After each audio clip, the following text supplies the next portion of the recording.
Bill en avait ras-le-bol. Il voulait aller au bal, mais ça prenait du temps pour être finissant. Désolé de ne pas être emballé.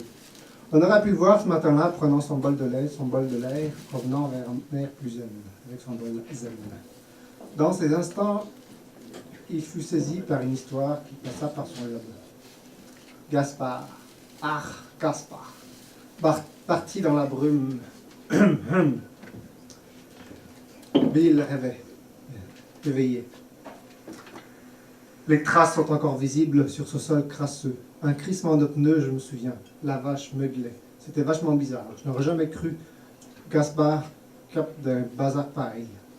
Il laissa la tôle là, et se mit à marcher, en priant qu'il puisse trouver un chameau, et le chameau marcha à côté de lui.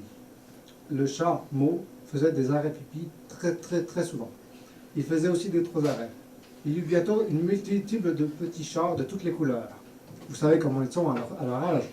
Vous comprendrez pourquoi le chameau fit tant de chapitres. Et la vache meuglait dans une file anglaise. Et le gars parti continua son chemin. Son songe maintenant, sa plume d'oiseau lire en écoutant une muse passant par là. Les traces étaient maintenant loin derrière, dans la poussière.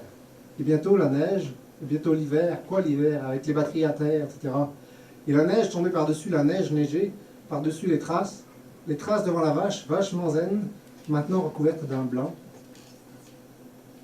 Gaspard écrivit noir sur blanc pour laisser des traces contre la suprématie d'une race. He was like a turtle in a race.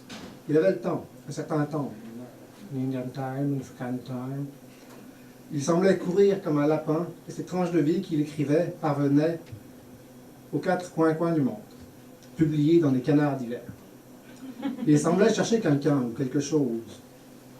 Une de ses brèves me fit questionner. Était-ce pour Jan? Al? Je n'avais pas de certitude. Il fallait simplement que je tourne une autre page. Merci.